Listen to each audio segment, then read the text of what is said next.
Wala pang utos mga kapatid ang Pangulong Marcos na alisin ang floating barriers na ikinabit ng China sa Baho de Masinloc. Ito yung ibinakod no, ng China Coast Guard sa Baho de Masinloc para hindi makapasok yung mga barko ng Pilipinas. So ngayon ay hindi pa sila tinatanggal ng Philippine Coast Guard sapagkat wala pa daw utos ang Pangulong Marcos mga tol. Panoorin natin to mga kapatid at mamaya no, silipin din natin yung kauna-unahang F-16V fighter jet na i-deliver ng Amerika sa Taiwan. Mukhang ang Taiwan mga kapatid talagang seryoso na sa paghahanda sa nalalapit o sana hindi matuloy no, pero sa nalalapit na posibleng labanan sa pagitan nga ng Taiwan at saka ng China. Pero ito, panoorin muna natin to, unahin muna natin tong balita dito sa West Philippine Sea. Bago natin to simulan mga kapatid, huwag mong kalimutan mag-subscribe, click mo na rin ang notification bell para ma-notify ka whenever na may mga bago tayong reaction video tulad nito. So pinag-uusapan natin mga kapatid madalas yung mga kaganapan at mga nangyayaring atensyon dito sa West Philippine Sea. Siyempre kung ikaw ay isang Pilipino, dapat aware ka sa mga balitang to mga tol, no? So wag na natin patagalin pa, panoorin natin to mula sa PTV Philippines. Hinihintay pa ng Philippine Coast Guard ang utos ni Pangulong Ferdinand R. Marcos Jr. hinggil sa floating barrier Ganun talaga, may chain of command eh. na inilagay ng China sa Bao de Masinloc. Si Christian Bascones ng PTV sa Balitang Pambansa. Wala pang utos mula kay Pangulong Ferdinand Bongbong Marcos Jr. na alisin ang mga floating barriers na muling ikinabit ng China sa Baho de Masinloc. Nakausap po mismo natin si Commodore Triella at ang anumang operasyon na gagawin nila ay hindi po natin maaaring i-expose pero tiwala po tayo sa ating Coast Guard, Siyempre. sa ating sa DND po, sa kanilang magiging desisyon patungkol po dito. Kung matatandaan, tinanggal ng Philippine Coast Guard ang mga floating barriers noong una itong inilagay ng China. Pagkatapos ng isinagawang resupply mission at Joint Maritime Patrol ng Philippine Coast Guard at Bureau of Fisheries and Aquatic Resources of BFAR, iniulat ng PCG na muling naglagay ng floating barriers ang Chinese Maritime Militia upang hadlangan ang pagpasok ng mga bangkang pangingisda ng mga Pilipino sa Baho de Masinloc. Dito mga tol, wala nang kailangan pang pag-usapan eh. Wala nang kailangan na eksplanasyon. Malinaw na malinaw sa mga aksyon ng China na talagang inaangkin nila ng buong buo itong Baho de Masinloc at hindi nila kinikilala ang claim ng Pilipinas tungkol dito mga tol. Sa madaling salita, hindi nila nirerespeto yung arbitral ruling noong 2016 dahil talagang di naman nila kinikilala yon ever since naman na lumabas yun mga tol. At hindi nila kinikilala ang sinasabi o ang nakasaad sa UNCLOS, United Nations Convention on the Law of the Sea, na etong Baho de Masinloc ay nasa loob ng 200 nautical miles exclusive economic zone ng Pilipinas. At meron tayong eksklusibong karapatan sa mga likas na yaman na nandirito sa loob ng ating EEZ. Pero tignan nyo naman ang ginagawa ng China mga tol. Binakuran pa, di ba? Nakilala rin bilang Scarborough Shoal. Maliban sa 7 barko ng China Coast Guard, kabilang ang 3 inflatable boat, 2 barko at 1 helicopter ng People's Liberation Army, namataan din ang 2 dambuhalang Chinese warship sa loob ng Panatag Shoal. Grabe no, nasa loob lahat ng Scarborough no. We also documented the presence of 2 Chinese maritime militia inside the shoal of Baho de Masinloc last 24 March when we did an MDA flight using the BFAR aircraft. Paano nga naman tayo makakapasok at paano nga naman tayo makakalapit dyan? Tingnan nyo kung gaano yung karaming barkong pinadala nila doon, di ba? May mga warship pa, di ba? Mga naglalakihang Coast Guard, may mga inflatable boat. Well, yung inflatable boat naman, idinideploy nila yon para paalisin o para palayasin yung mga maliliit na bangka, mga kapatid. Kasi delikado kung ang mismong lalapit is yung mga barko nila, baka mabangga nila yon. Pero tingnan nyo naman mga kapatid kung gaano karami yung bilang nila. Diba? Kaya talagang kailangan natin na pagtuunan ng pansin, lalong-lalo na ng gobyerno mga kapatid, na dagdagan pa yung mga assets ng ating Philippine Coast Guard. Sabi nga ganun, diba, nung ni Pete Hegseth, diba, if you want peace, diba, kung gusto mo ng kapayapaan, dapat maging handa ka sa gera. Hindi naman ibig sabihin na maikipaggera ka. Ibig sabihin nun, dapat fully equipped ka. 'Di ba? Hindi pwede yung yung tipong susugod ka o kaya papasok ka sa labanan tapos batuta lang ang dala-dala mo. Hindi naman pwede 'yon, 'di ba? So dito mga kapatid, nakikita natin na talagang mismatch 'di ba? Mismatch. Napakalayo ng pagitan. Pero mga tol, ilang taon na lamang matatapos na ang administrasyon ni BBM. 'Di ba? Hanggang 2028 siya, 2025 ngayon. Malapit nang matapos yung kanyang administrasyon. Wish lang nating lahat mga tol na sa susunod na administrasyon maipagpatuloy mga tol yung ating paggiit sa ating soberanya kasi pwedeng magbago bigla yung kanyang pulisiya. Pwedeng pumasok tayo doon sa tinatawag na status quo, walang galawan. Para mapanatili ang kapayapaan, walang galawan. Pero ano lang 'yun mga tol, scam 'yun. Scam yun. Sa totoo lang, bakit? Kasi kapag walang galawan, akala ba natin hindi rin gagalawan China? Anong yan? Ay, aasahan ba natin hindi sila gagalaw? Pag hindi tayo kumilos, walang galawan, status quo mga tol, magugulat tayo. Sobrang dami na nilang nare-reclaim na isla dito sa ating West Philippine Sea. Walang galawan walang balita, walang giitan, walang awayan, walang tensyon. So iisipin nating lahat payapa, 'di ba? Pero tignan nyo, magugulat kayo, napakalaki na pala ng sinasakop ng China. Kaya scam 'yun mga tol. Tuloy natin 'to.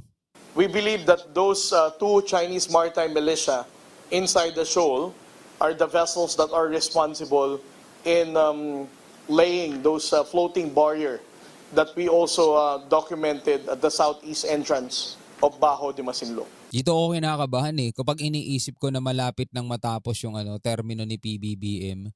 Iniisip ko mga tol yung kung ano yung papalit, kung sino yung papalit, kung ano yung magiging pulisiya ng papalit. Well, lahat kasi yan mga tol nakasalalay sa mga Pilipino Kaya ngayon pa nga lang mga tol, 'di ba? Meron na mga balitang ganito para yung mga Pilipino magising, para yung mga Pilipino ma-realize na dapat ang kanilang ihahalal is yung may pagmamahal sa ating soberanya. 'Di ba? Hindi war freak hindi yung tipong isasabak tayo sa gera, hindi ganoon ang kailangan natin. Pero ang kailangan natin may paninindigan. 'Di ba? Hindi tipo yung ipupurso ko, walang nangyari, wag na lang.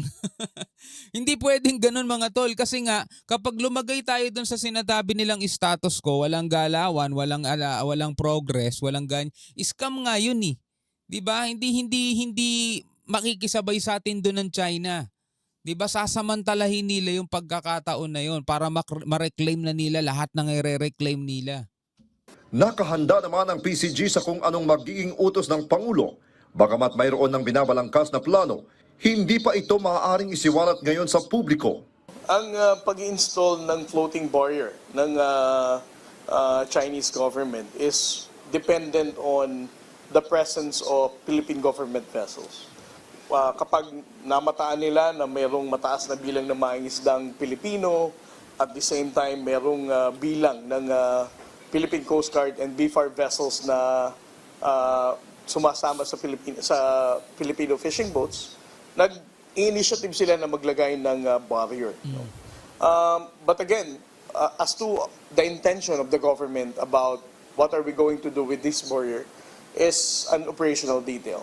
Sa ngayon, ang prioridad nila ay ang pagpapanatili ng presensya ng mga barko ng Pilipinas sa Panatag Shoal, pagsusupply ng mga kailangan ng mga mangingisda at pagbibigay seguridad sa mga ito.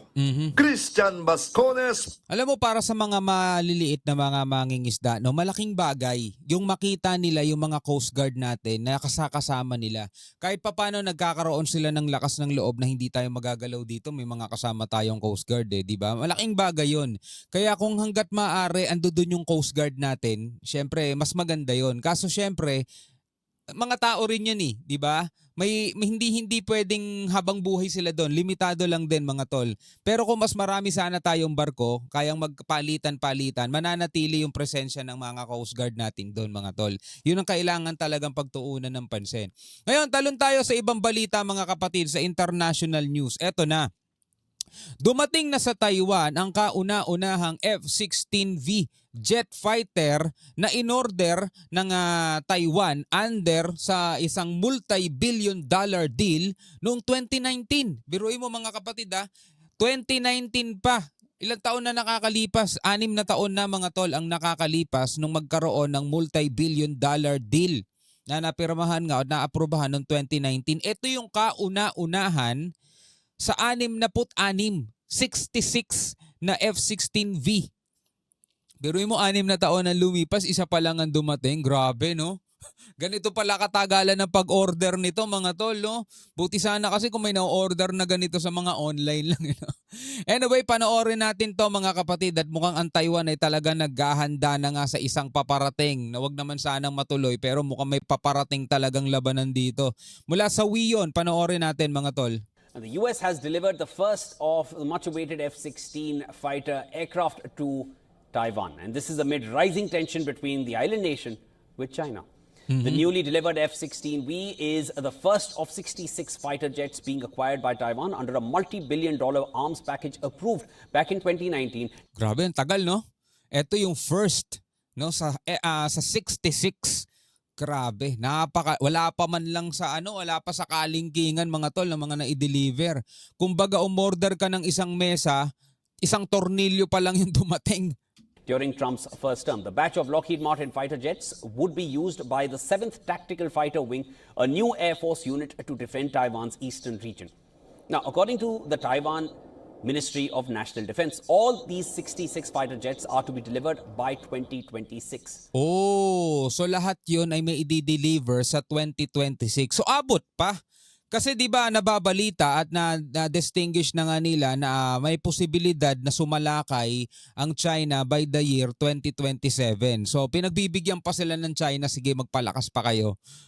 Atake kami by the year 2027.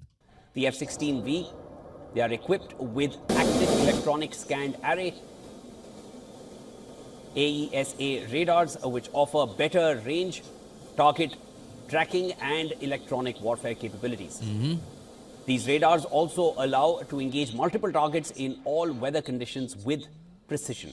According to reports, Taiwan's Air Force presently consists of 97 aircraft categorized as fighter interceptors, including 16 F-5E Tiger IIs and 27 F-5F Tiger IIs, light fighters used for training and secondary roles. The fleet also includes 9 Mirage 2000s, these 5Ds, and 45 Mirage 2005Es that provide multi-role capabilities, particularly in air superiority missions.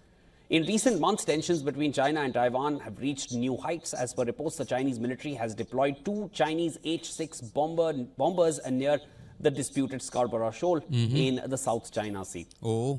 Coinciding with the Diba nagpadala pa sila ng bomber nila mga tol sa Scarborough. visit of U.S. Kaya nga sabi ko sa inyo, kasama tayo eh. Defense Secretary Pete Hegseth to the Philippines.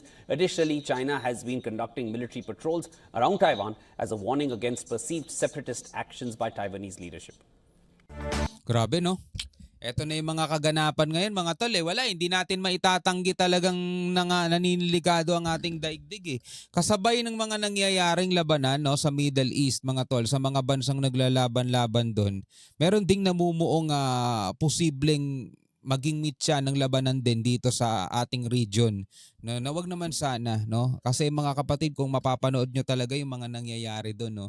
Bukod sa mga labanan mga tol, no, meron pa isa pang pinangangambahan ng Pilipinas, yung tinatawag na The Big One. Ako, bibigyan natin yan ng reaction mamaya no, sa susunod nating reaction video. Anyway, maraming salamat sa inyong lahat mga tol sa inyong panonood. Hanggang sa muli, ako nga pala si Shobal D.